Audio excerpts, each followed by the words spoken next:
All right, here we are. Week 7, show number 7. Sette. Buonasera. Here we are. This is the Gil Can Run Show. I am Gil. I'm wearing my New Haven Road Race shirt from last year. I don't know if I'm going to run the New Haven Road Race this year. I haven't signed up for it yet. Last 2 years it's been massively, horribly humid. It's a very nice race, but the weather has not been cooperative. The weather around New England come Labor Day is usually pretty rough, and it's a tough race. And last year I had a horrible asthma attack. I made a new friend because of the asthma attack, but I had a horrible asthma attack. It was a horrible race and I hated it. But it's a nice race. I mean, it really is. It's got a really good after party. New Haven is mostly beautiful, and it's a pretty flat course too. So some fast times. It's actually like the national championship 20K or something like that. Yeah, national championship 20K, which is just shy of a half marathon. So it's pretty cool. But I haven't decided if I'm going to bother running it again.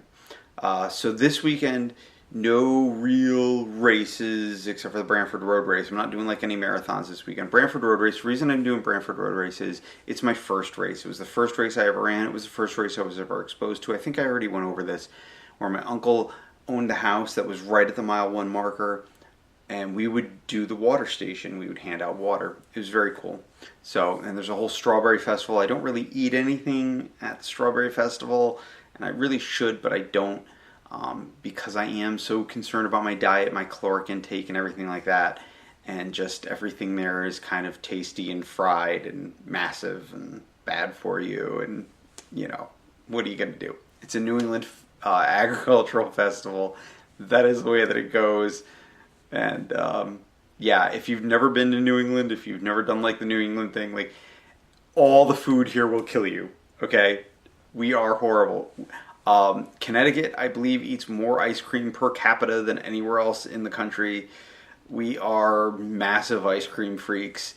You know, ice cream here is unlike anywhere, and I've been all across the country. I've been from, sea to shining sea. I haven't been to Alaska. I haven't been to Hawaii. I really need to make it to Hawaii. No offense to anyone in Alaska. I don't really care. It's big and kind of empty, and what? There's minerals and wildlife and mountains. Ooh, I don't know. There's just really nothing that really interests me in Alaska because I'm allergic to nature, right? Like, I love nature, and I want to do, I want this world to be more natural and nice and everything. But the fact is that everything in nature is out to kill me. And one day it's going to win. But I want to have that off as far as it can be. That's also generally why I shy away from trail races. Because of my allergies, I would end up with massive, asthma attacks. I wouldn't be able to breathe. Life would not be fun. Life would not be good. And then God forbid something scratches me or something like that. I'm going to break out. It's going to be a mess. I'm not going to have fun. It's going to hurt. And that's not cool. That's just me. It's unfortunate, but that's me. I'm allergic to everything, and it's bad. So I have to take that into account, and I miss out. Seriously, I miss out. So speaking of environment, the Pope's encyclical on the environment and a whole bunch of other things and how he views the environment and what he wants the church to teach about the environment. I am Catholic, so I kind of pay attention to these things. Came out today. Good for him.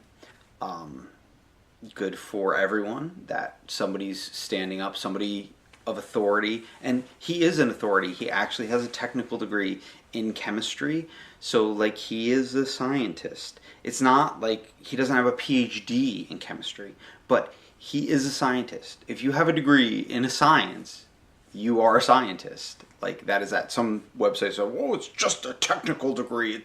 It doesn't count." No, he studied. He understands the scientific process.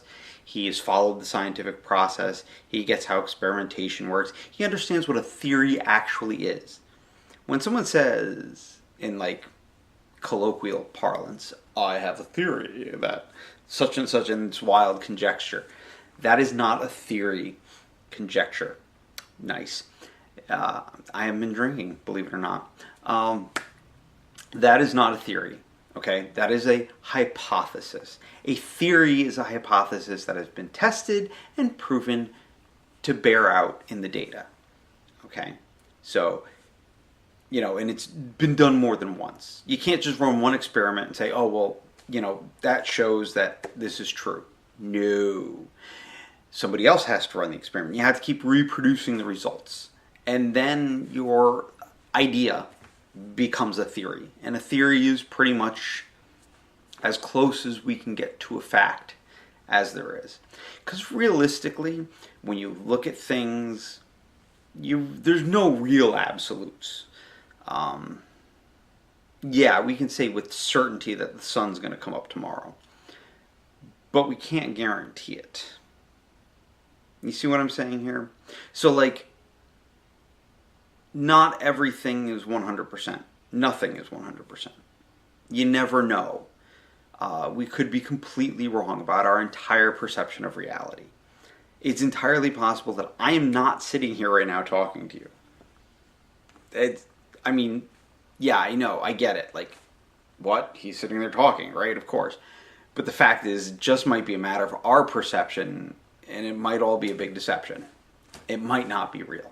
It's a possibility. Obviously, that's not a possibility that you can work with in this particular state that we're in. So we call facts that which we know we can work with. The world is round. Well, spheroid. The earth revolves around the sun. Gravity is a thing. Yeah, there is a side of questioning it that actually makes sense and can do good things. But for the most part, for everyone's everyday life, questioning those things doesn't do anyone any good. Because it's just not practical. And that's the thing. And like I was saying last week, you have to have practical knowledge. Just having knowledge without being able to apply it to anything doesn't do you any good. It doesn't do humanity any good. It doesn't do the world any good. It just doesn't do any good. Because then, you just have a bunch of knowledge. Then you're a library. You sit there and you're full of knowledge. Well, a library doesn't really do anything now, does it? Somebody has to use a library, which is fine. And if you're letting people come to you and disseminating factual information to them, that's fine. Although I know plenty of people that sit there and think that they know a lot and they disseminate information and they don't know jack. And other people are like, because he acts like he knows everything, so obviously he must know everything, and they listen to him. And that's really annoying. But the fact is, Pope, scientists, got some scientists together and said, here's what we need to do to combat this. And that's pretty cool. That's a huge step. There's a lot of things that the church still needs to fix. I shouldn't go on tape saying that, particularly since I'm going to be godfather to my nephew soon. There's other things that they need to fix, okay?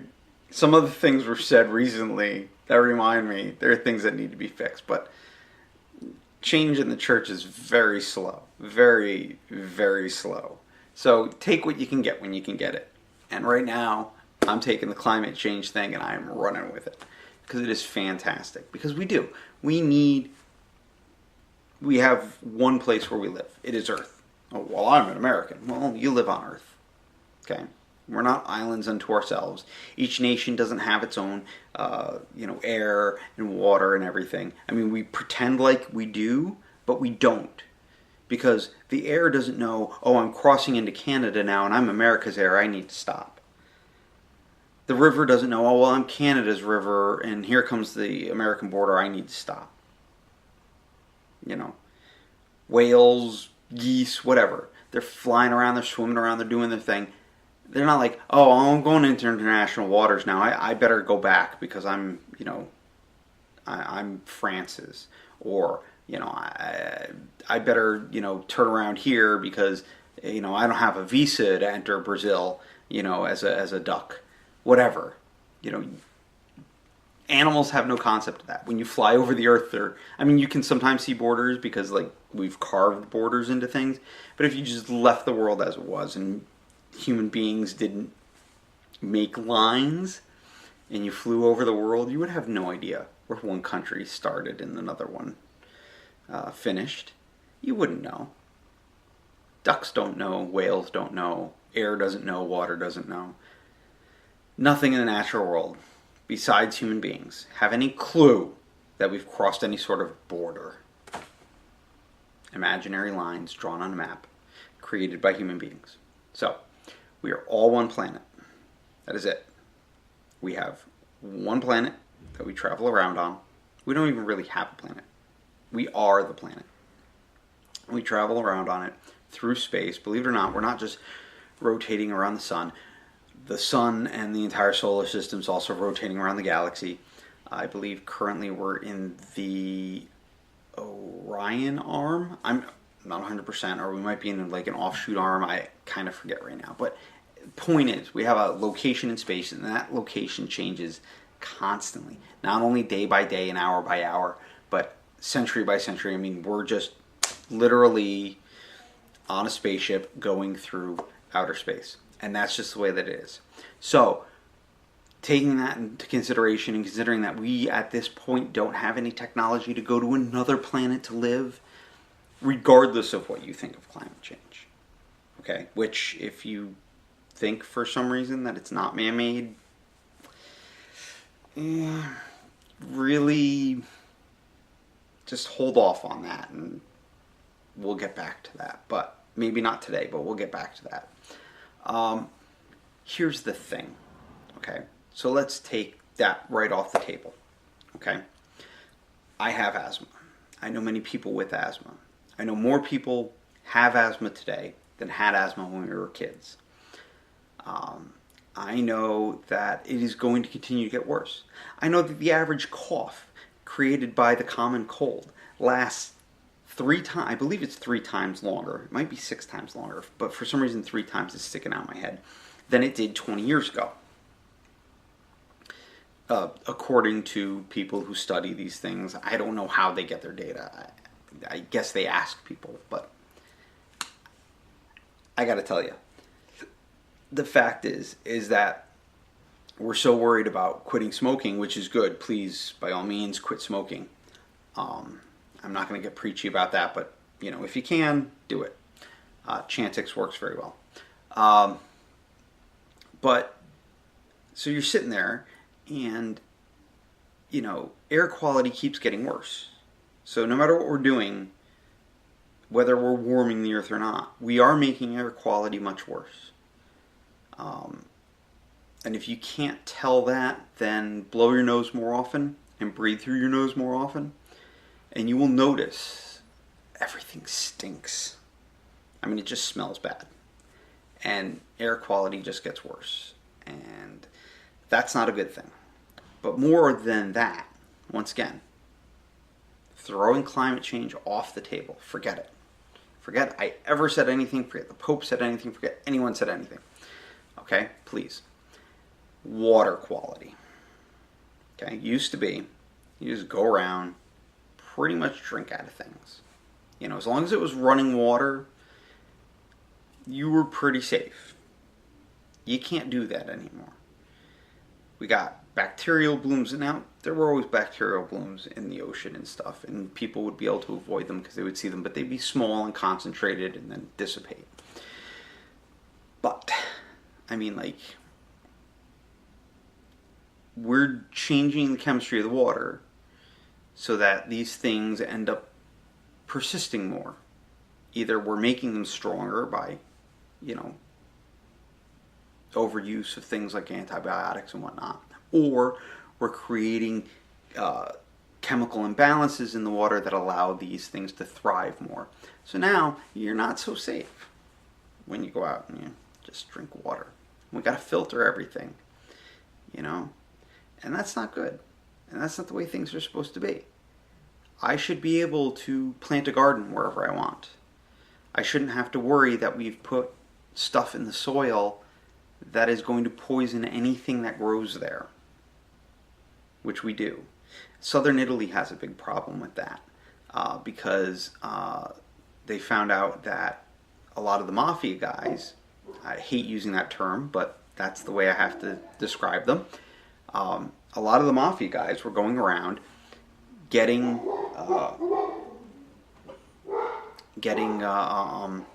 contracts to dispose waste, dangerous, hazardous waste. That's the term, hazardous. They were getting, contracts to get rid of hazardous waste. And what were they doing? They were digging holes in the ground, throwing it in there, and covering it up. That's what they did. And now there are places where people are getting really sick because they did this. And you can't do that. Well, great, they made a bunch of money. Well, when their kids start getting sick, what are they going to do? So now they've poisoned the land. And next thing you know, the kids are going to get sick. And what's all that money going to do for them? Nothing. Niente. That's what. Because it's just, it's nothing. It's man-made. Money, we think of it like, oh my God, we have to make money. Well, it's all in our head. It's imaginary. It's fake. The value of a dollar or euro or whatever is simply determined by people's faith in it based on the debt. Believe it or not, your money, and we talk about debt all the time, and oh, debt's horrible. Your money's based off of debt. That's why everyone's so happy to give you a credit card. They give you a credit card, they print money. That's more money for them. Believe it or not. It's just made up. I mean, it's a little bit more complex than that, but the soup to nuts of it is, it's fake. So here you are spending your entire life going after fake things and ruining the planet because of it. And that's horrible. And I don't really think that you should do that. Obviously right now in the system that we're in, you need to earn money to do things and get them done, right? But beyond that, you should be growing your own food and doing as much as you can for yourself and the people around you. And your community should get together and do as much as they can. Because when you get the community together, you have more things that you can do. Because you have different people with different skills getting together and doing things for each other, right? And you can pool your resources together to do bigger projects. Like a community wind farm or a community solar farm or something like that. And then you are all tied into it, right? And then none of you need the power company anymore, right? Or maybe you're even using so little electricity that you're able to sell money back to the power company to fund other community projects. And your kids are out there and they're playing together and they're working together and they're meeting each other. And the parents are all around because you're all working together, right? So you're watching your kids, Instead, what we have is this life that's completely structured around work and schedules and being busy. And, so we go to work and our kids go to school and all that's scheduled out. And then after school, we have, elk clubs and this club and that club and yoga class and spin class and this class and that class. And the kids have baseball and soccer and football and hockey and softball and all that stuff. And it's all like planned out. Every minute of everyone's day is planned out and stressed out and done, And for what? Why? What's the value in that? The value of having everyone stressed out all the time, living by a schedule, right? I don't see value in it. I don't see anything. I see, coming home and hanging out and getting something done that helps. Whether it be community garden. My cousin's very good with that. I have a cousin who runs kind of her community garden, or she's really involved in it. She does great. She really gets into it and does a great job growing stuff. I don't really have space in my suburban sprawl hell to do a community garden really, but once the house is done, I will do a front yard garden because I can't do a backyard garden because my brother's horrible dogs, which you hear occasionally in the background barking. Because they're horrible and that's what they do, they bark. So, that being said, I will do a front yard garden. I will do as much as I can. And I will share whatever I grow that I don't need. Because why would I let that go to waste? I saw this horrible picture the other day of, I forget where in California where they grow all the lettuce. And basically, they had all these bags of lettuce that still had like 2 weeks left before their expiration date. But they couldn't deliver them anywhere because nobody had ordered them. So instead of giving that food to some place that could use it, they threw it all in the dump. So the plastic bags will sit there in the dump and the lettuce will rot. And it will rot inside the plastic bag, which really makes sense. And it'll just sit there forever, rotting in plastic. Seriously? This is the best we can do? I don't think so. I think we can do better. France actually just passed a great law where unused, unsold produce in stores needs to be given to a soup kitchen, homeless shelter type situation so that the people that need it get it, because nobody was going to buy it anyway, right? It's still good. Nobody's going to buy it. Why are you throwing it away? What's the statistic? We have 6 homes for every 1 homeless person in this country. 6 abandoned homes. So nobody's living in them. Nobody's doing anything with them. Nobody's making money off of them, nothing. Well, technically, whoever owns them, the bank, whatever, they get to write them off as a loss, right? Great. Because they need more money. So they write them off as a loss, they get a tax break. But the fact is that you take 1/6 of those homes and you just give them to people that need homes. And we have no homeless people left. In Utah and Salt Lake City, they're building tiny little homes for people. Well, they could just have regular sized homes because there are enough of them. And we don't need them. If everybody that has a home, right, doesn't need a home. You don't need another home once you have a home, right? So everybody that has some sort of domicile doesn't need one.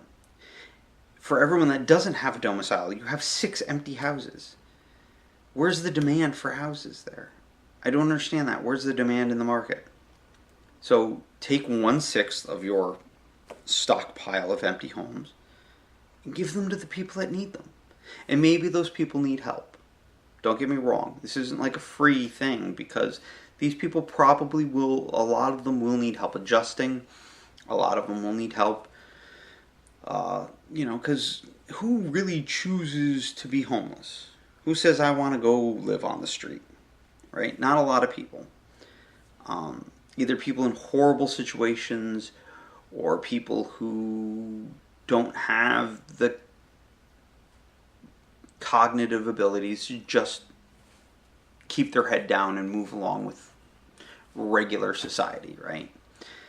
People a little bit further out there than me, put it that way. And, why? Why do we allow them to just suffer? Why do we allow suffering in the world? That's the thing. Everyone says, why is there suffering in the world? Well, because we allow it. We let it happen. We actually, at times, encourage it to happen because we encourage the system that causes it. And we do. We have a system that causes suffering. Everything's value-based, so some people need to have less because if everyone had the same amount, there'd be no value to anything, right? So some people have less because some people have more. So, and the people who have more, the more they get, and the less they give other people, the more they have. And the gap grows, right? And we're seeing that now. We're actually getting reports of that, how we're having the biggest level of income inequality since the Gilded Age. And it may be beyond that at this point. I'm not 100% sure. The Gilded Age was called the Gilded Age because the really wealthy people were really super wealthy compared to the rest of everybody. And they gilded everything. The Newport mansions, if you've ever seen them, those were all from the Gilded Age. Of course, a bunch of those people died on the Titanic, so, because it was the society thing to do, and crashed into an iceberg. So, I guess that kind of worked out for them. But my point being, all that money saved them.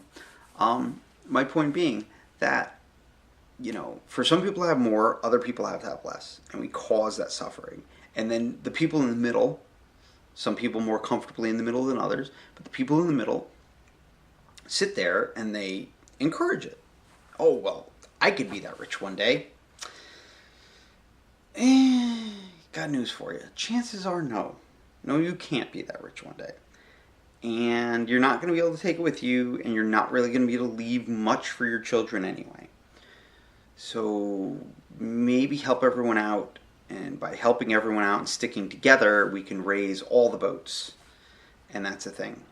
Because we're like in this like whole, and this is kind of like what the Pope's talking about, right? So we're in this whole thing where like everyone's out for themselves because, well, screw those people. I need to get mine, right? It's all about mine. But the fact is that if you're just looking out for yours and you're not organizing and helping out the people around you, the people that already have stuff want to keep it. They're not there to hand out their money, right? That's not what they're going to do. So they're not going to hand out their money. And they're not going to give it over. And if you're not organized, if you're not all fighting together for a common cause, which is raising everyone up, they have no incentive. Because, the factory owner deserves the money because he owns the factory, and those people wouldn't be able to work. Well, if he didn't own the factory, and that whatever's being made is truly a needed item, somebody else would own the factory. The fact is that the people that are working in the factory, that are making the product, make it possible. So if everybody in the factory were to say, well, I'm not going to work anymore, and I'm not going to do this, then the owner would have to say, okay, what do I need to do to get you to work? And that's what a union is, right?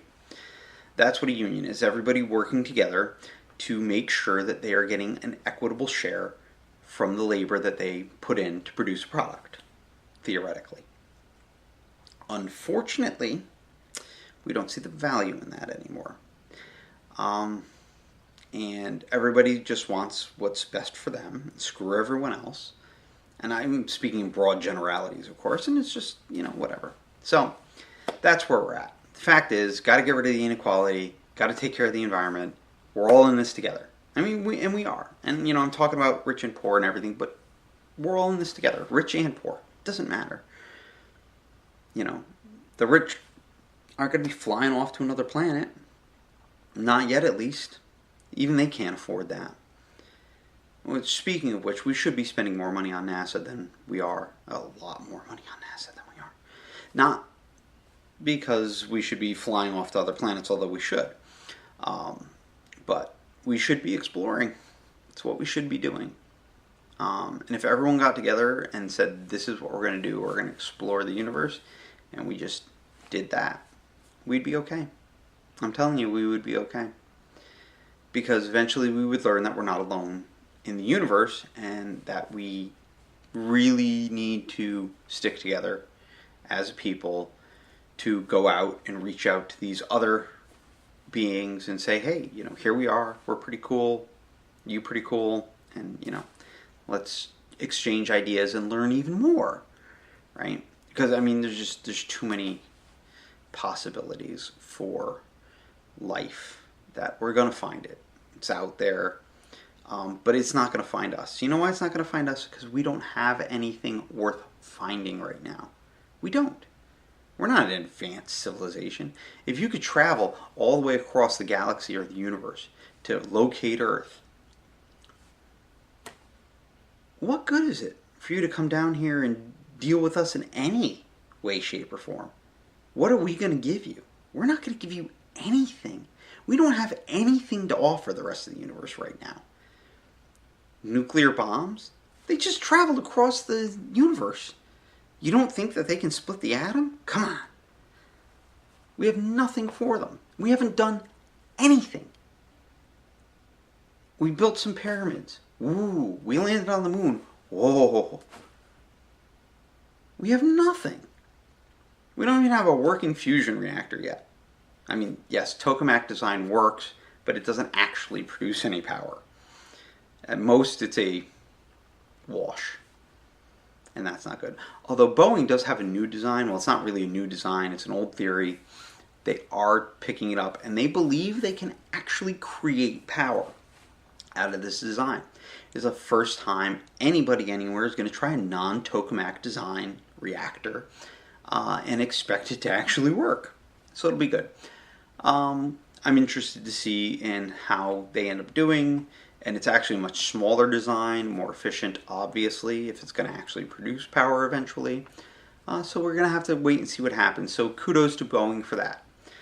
Speaking of which, everyone at my work, shut up. We're not going to get bought by anyone. They're going to just spin us off. Although we're going to find out in a week. I'll probably be wrong and everyone will be like, oh. But no, seriously, shut up. I'm tired of listening to everyone complain. These are the things, though. These are the things that we should be paying attention to, right? How are we producing our power?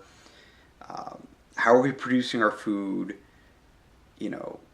What are we doing for each other? What are we doing for the survival of the human race? And what are we doing to make human beings worthwhile?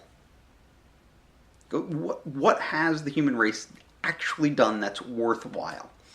I want you to think about that. We've made it to the moon. That's the best we can say we've done. We've committed genocide. We've tried to exterminate all different peoples off the planet at one point or another.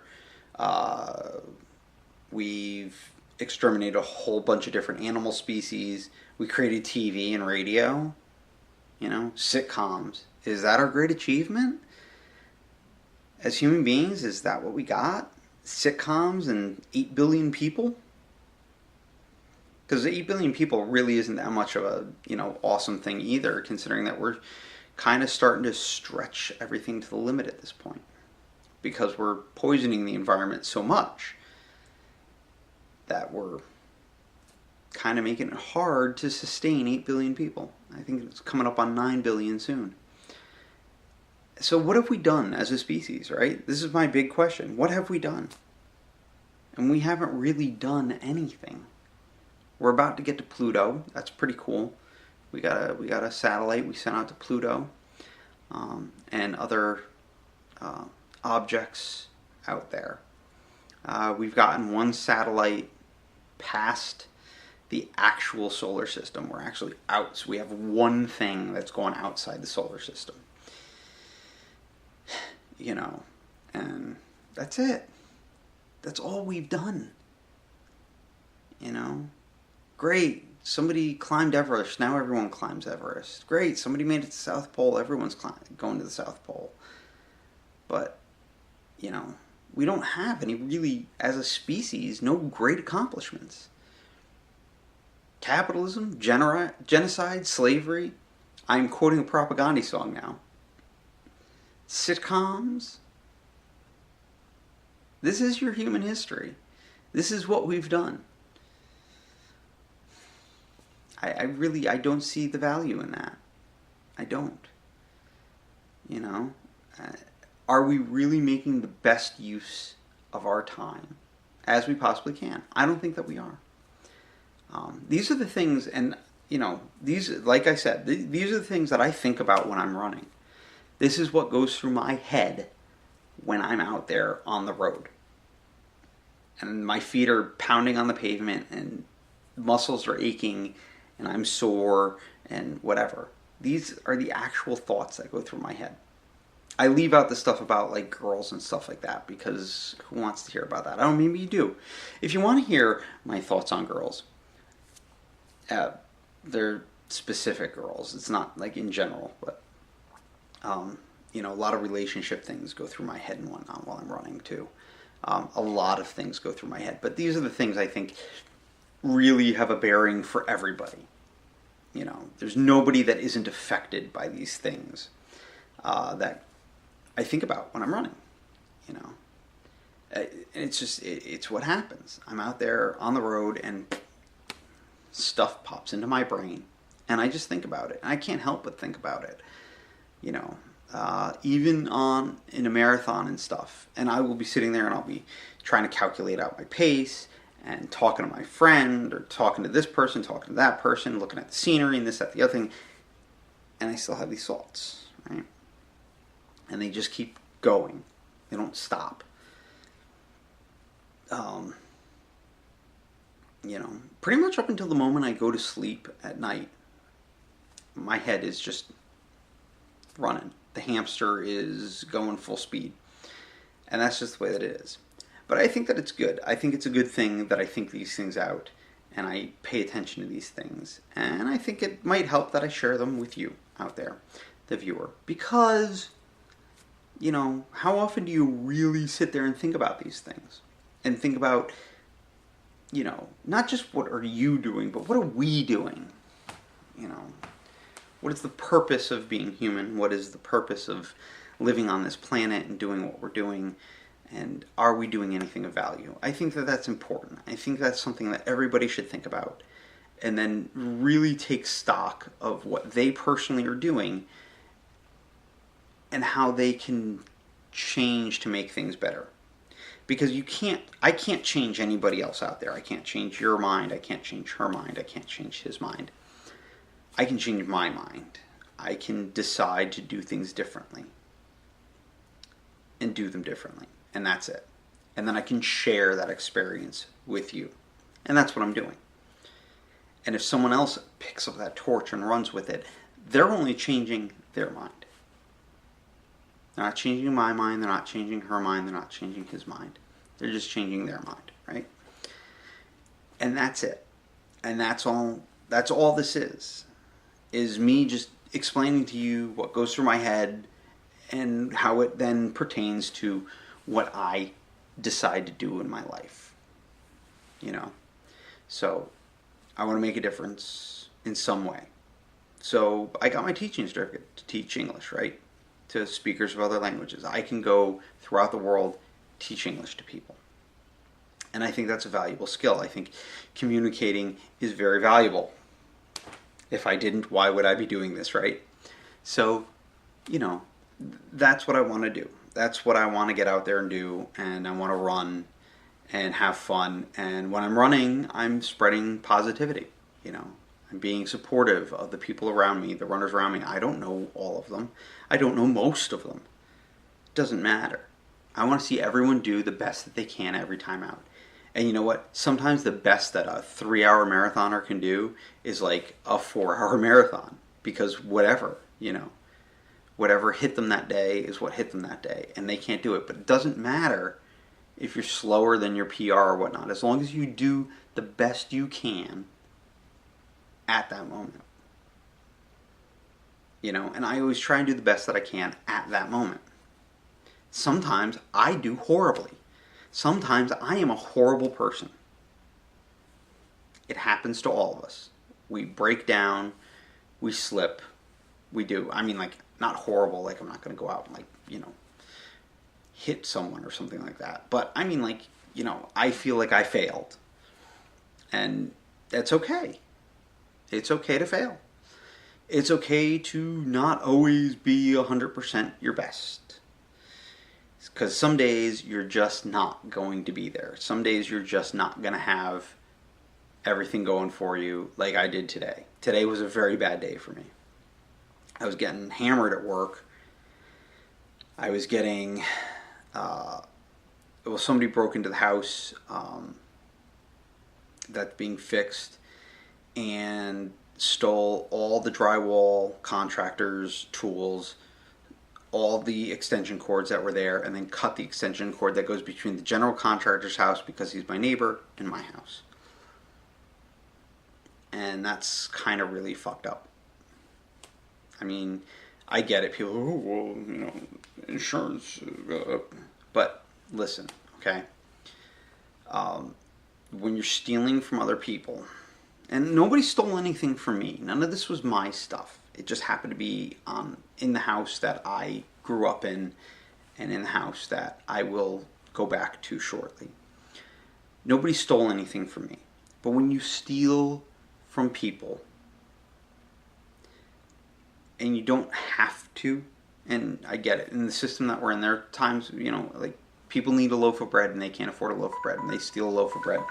So they go in and that's what they do. That's what they get, right?